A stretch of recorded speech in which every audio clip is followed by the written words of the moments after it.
Agent রয়েছে, যে কারণে দেখা যায় এদেশে কখনো ওইভাবে ভারতীয় আধিপত্যবাদের বিরুদ্ধে আসলে জোরালো প্রতিবাদ হয় না সেই ভাসানীর মৃত্যুর পর থেকে।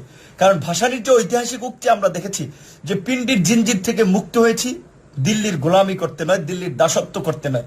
আজকে কোনো রাজনৈতিক দলের নেতা এইভাবে আমরা দেখি না এই বক্তব্যটি জনসম্মুখে দিতে, যে দিল্লির দাসত্ব এদেশে চলবে না, দিল্লির লেজুর ভিত্তি এদেশে চলবে না, দিল্লির গোলামি এদেশে চলবে না, স্বাধীন দেশে দিল্লির গোলামি চলবে না। তো আমরা যেটা বলতেছিলাম যে আসলে আপনারা যদি দেখেন সেই স্বাধীনতার পর থেকেই ভারতের যে আগ্রাসন সেটি কিন্তু বিভিন্নভাবেই চলছে।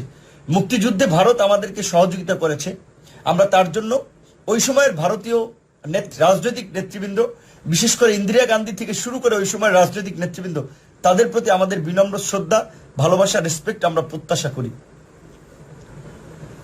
কিন্তু তাই বলে জোকের মতো দিনে দিনে তিলে তিলে রক্ত চুষে চুষে খাবে ভারত, আর সেটি নিয়ে আমরা প্রতিবাদ করব না, এটা হতে পারে না। কিন্তু আমরা দেখে এসেছি যে সেই স্বাধীনতার পর থেকেই বিভিন্ন রাজনৈতিক নেতৃবৃন্দ কখনো কখনো কেউ ভারতের এই আগ্রাসনের বিরুদ্ধে সরব থেকেছেন, প্রতিবাদ করেছেন, কেউ কেউ রাজনৈতিকভাবে যেন কালার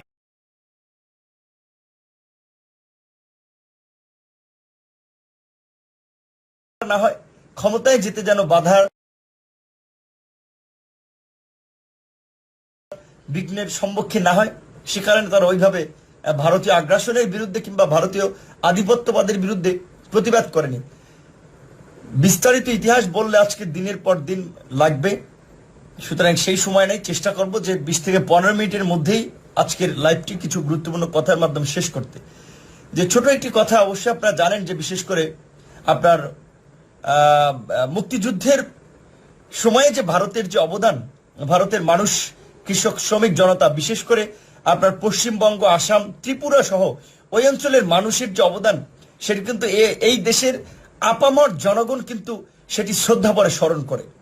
সেটির জন্য এখনো মুক্তিযুদ্ধের সময়ে, মুক্তিযুদ্ধের আলোচনায় আমরা ভারতের এই অবদানের কথা স্বীকার করি, তাদের প্রতি আমরা সম্মান প্রদর্শন করি। কিন্তু তার মানে এই নয় যে মুক্তিযুদ্ধের দোহাই দিয়ে ভারত আমাদেরকে গোলাম করে রাখবে এবং আমাদের দেশের রাজনীতির ক্ষমতা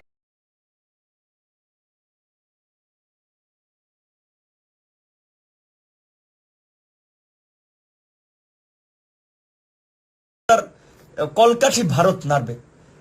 কিছু কিছু ক্ষেত্রে যেমন দু একটি ঘটনা, ছোট একটি ঘটনা, যে 1974 সালে আপনারা জানেন যে বঙ্গবন্ধু শেখ মুজিবুর রহমান ওআইসি সম্মেলন, অর্গানাইজেশন অব ইসলামিক কনফারেন্স, মুসলিম দেশগুলোর যে সংগঠন, সেখানে যোগদান করবেন।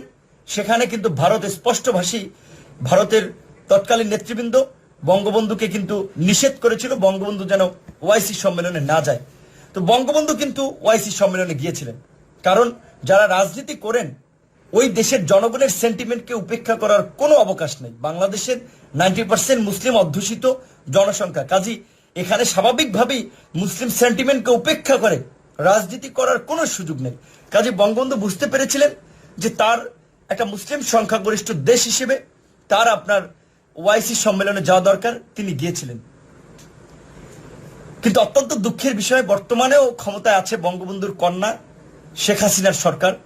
আমরা দেখেছি যে এই সরকারের প্রতিনিধিরা কিভাবে ভারতের লেজুর ভিত্তি করতে ব্যস্ত, ভারতের গুণগান গাইতে ব্যস্ত। আমাদের পররাষ্ট্রমন্ত্রীর মুখ থেকে শুনি যে বাংলাদেশ ভারত সম্পর্ক নাকি স্বামী স্ত্রীর সম্পর্ক। তো পররাষ্ট্রমন্ত্রীকে একাধিকবার বিভিন্ন অ্যাক্টিভিস্ট, সাংবাদিক, সুশীল সমাজের পক্ষ থেকে এই ব্যাখ্যা চাওয়া হয়েছিল যে বাংলাদেশ ভারত যদি স্বামী স্ত্রীর সম্পর্ক হয় তাহলে এখানে কে স্বামী কে স্ত্রী। স্বভাবতই তাহলে পররাষ্ট্রমন্ত্রীর কথা ধরতে হবে যে যেহেতু বাংলাদেশ ছোট দেশ, ভারত সবসময় আমাদেরকে ডোমিনেট করে, সীমান্তে আমাদেরকে গুলি করে মারছে, আমরা কিছু বলতে পারছি না। সীমান্তে মারার পরেও বরঞ্চ আমাদের মন্ত্রীরা, এমপিরা, রাজনৈতিক দলের নেতৃবৃন্দরা বলে থাকেন যে সীমান্তে আসলে চোরাচালানি দের কারণে হচ্ছে সীমান্তে হত্যাকাণ্ড ঘটে, কিংবা আমাদের নেতা, আমাদের লোকেরা নাকি অস্ত্র নিয়ে যায়, বম নিয়ে যায়, বম্বিং করতে যায়, এটা পররাষ্ট্রমন্ত্রীর কথা। তো সে কারণে হচ্ছে সীমান্তে হত্যাকাণ্ড ঘটে। কাজে এই ধরনের যখন কাণ্ডজ্ঞানহীন কথাবার্তা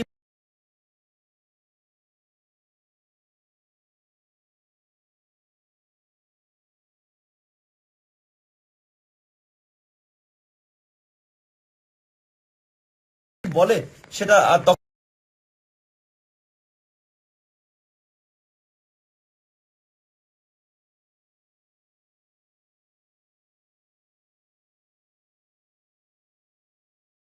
তখন তার বলার অপেক্ষা রাখে না যে আসলে এখানকার রাজনীতিবিদরা কিংবা এখানকার এই বর্তমানের যে বিনা ভোটের সরকারের এমপি মন্ত্রীরা কতটা ভারতের পদলেহন করতে ব্যস্ত হয়ে গেছে।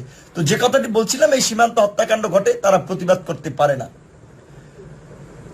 কিংবা আমরা দেখেছি যে যখন বাংলাদেশের সাথে চুক্তিগুলো হয়, বাংলাদেশের জনগণের আপনার আবেদন থাকা সত্ত্বেও সেগুলোকে উপেক্ষা করেই সেখানে শুধুমাত্র ভারতের স্বার্থকে প্রাধান্য দেওয়া হয়।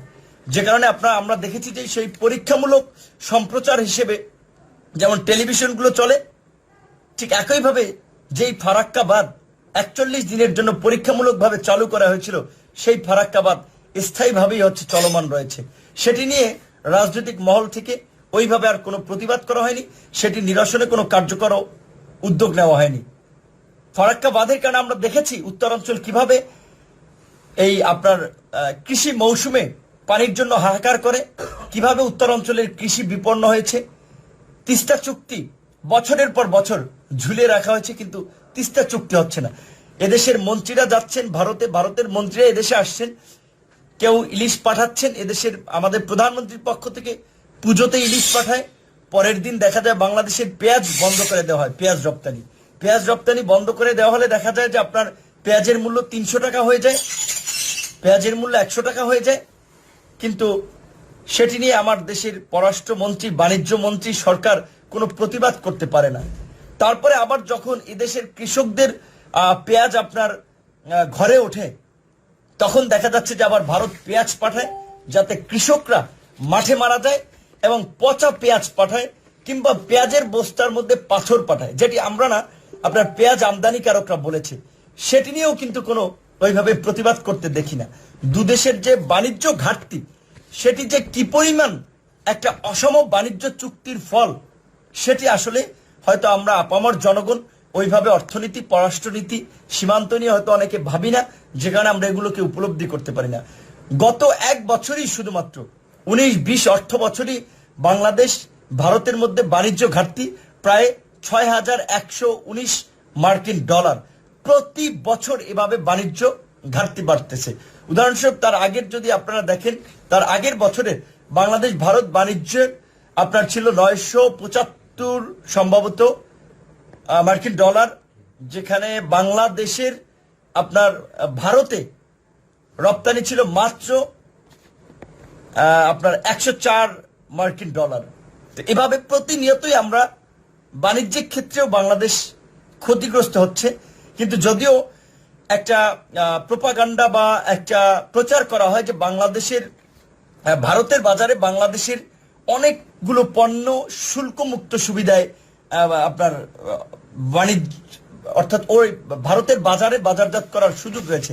কিন্তু অত্যন্ত দুঃখের বিষয়, কর্পোরেট প্রতিষ্ঠানগুলো বা বাণিজ্যিক প্রতিষ্ঠানগুলো যারা আমদানি রপ্তানির সাথে জড়িত, তারাই বলে থাকেন যে শুল্কমুক্ত সুবিধা হলেও রাজ্য কর, এই ট্যাক্স ওই ট্যাক্স, তাতে যে নানান ধরনের জটিলতা তৈরি করা হয়, সেখানে আসলে ওই অর্থে ওইভাবে আর বাণিজ্য করা যায় না।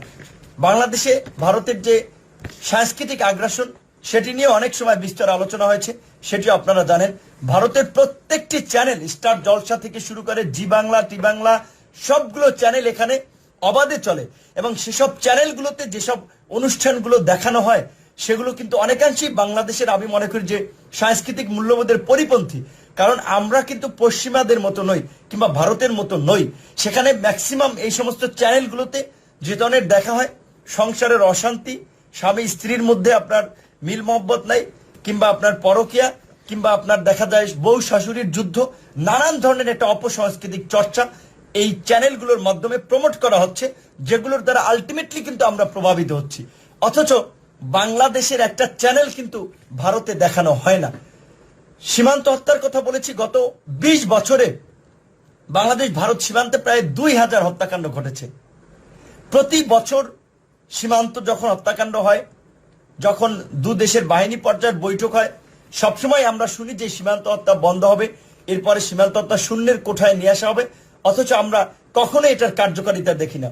বরঞ্চ আমরা দেখি যে বাংলাদেশের সীমান্তে ভারতীয় জেলেরা এসে মাছ ধরে নিয়ে যায় নদীর ক্ষেত্রে। আর বাংলাদেশিরা যদি ভুল করে এক হাত যদি ভারতীয় সীমান্তের মধ্যে ঢুকে পড়ে, তার জন্য সরাসরি তাদেরকে কিন্তু তুলে নিয়ে যাওয়া হয়। আমরা একইভাবে দেখেছি যে আপনার বিশেষ করে রাজনীতির ক্ষেত্রেও যে ভারতের যে নগ্ন হস্তক্ষেপ, সেটি পৃথিবীর কোনো দেশে এইভাবে চলে কিনা সেটি নিয়ে আমাদেরকে ঘাটতে হবে। কারণ আপনারা সবাই জানেন যে বিশেষ করে বর্তমানের যে বাংলাদেশের যে একটা বিনা ভোটের সরকার, ফ্যাসিবাদী সরকার রয়েছে, সেই সরকার কিন্তু 2014 সাল থেকেই বাংলাদেশে বিনা ভোটের একটি সাজানো পাতানো নির্বাচনের মাধ্যমে ক্ষমতায় আছে, যার পেছনে ব্যাক স্টেজে তাদেরকে সমর্থন দিয়ে যাচ্ছে ভারত। কারণ 2014 সালের নির্বাচন, যে নির্বাচনে তৎকালীন বিরোধী দলীয় দল বিএনপি যেই নির্বাচন বর্জন করেছিল, যে নির্বাচনে অংশ নেয়নি, সেই নির্বাচনকে বৈধতা দিতে 2015 সালে ভারতের এই কসাই মোদি, এই নরেন্দ্র মোদি, উগ্র হিন্দুত্ববাদের দোসর মোদি তখন বাংলাদেশে এসেছিল। কারণ এই ভারতের যে তাবেদারি শক্তি, ভারতের যে গোলামী শক্তি, রাজনৈতিক শক্তি, তাদেরকে শক্তিশালী করার জন্য, তাদের সরকারকে বৈধতা দেওয়ার জন্য, এবং এই বিনা ভোটের সরকারের জন্য আন্তর্জাতিকভাবে এই ভারত লবিং করেছে। যে কারণে এই বিনা ভোটের সরকার সেই 14 সাল থেকে 18 সাল 5টি বছর নির্বিঘ্নে তারা ক্ষমতায় থেকেছিল। দেশের জনগণের ক্ষোভ থাকা সত্ত্বেও তারা একটি অবাধ, সুষ্ঠু, নিরপেক্ষ নির্বাচন দেয়নি। এবং সর্বশেষ 2018 সালের তো বিনা ভোটের নির্বাচন, আরেকটি নির্বাচন, যে নির্বাচনেরও কলকাঠি পেছন থেকে নেড়েছে ভারত, এটি অনেকেই বলে থাকেন। তো আমাদের কথা হচ্ছে যে ধরেন ভারত যদি এই জায়গায় আপনার তারা পরিষ্কার হতে চায় যে না, বাংলাদেশের এই বিনা ভোটের ফ্যাসিবাদ মাফিয়া সরকার, এদের সাথে ভারতের সমর্থন নাই, তাহলে ভারত এই সরকারকে বলুক যে না, আমরা কোনো অবৈধ সরকার, বিনা ভোটের সরকার, মাফিয়া সরকারের সাথে কাজ করতে চাই না, আমরা বাংলাদেশের জনগণের সাথে কাজ করতে চাই, যেটি আমরা সবসময় চাই। বাংলাদেশ ভারত দুদেশের সম্পর্ক হবে দুদেশের জনগণের চাহিদার ভিত্তিতে, দুদেশের জনগণের ন্যায্যতার ভিত্তিতে। সেখানে কেন একটা রাজনৈতিক দলের সাথে তাদের সখ্যতা হবে? কিছুদিন আগে যেটা আমরা দেখেছি, বর্তমান ভারতের যে রাষ্ট্রদূত, বর্তমান হাই কমিশনার বিক্রম দুরাইস্বামী, তিনি আওয়ামী লীগের পার্টি অফিসে আওয়ামী লীগের নেতাদের সাথে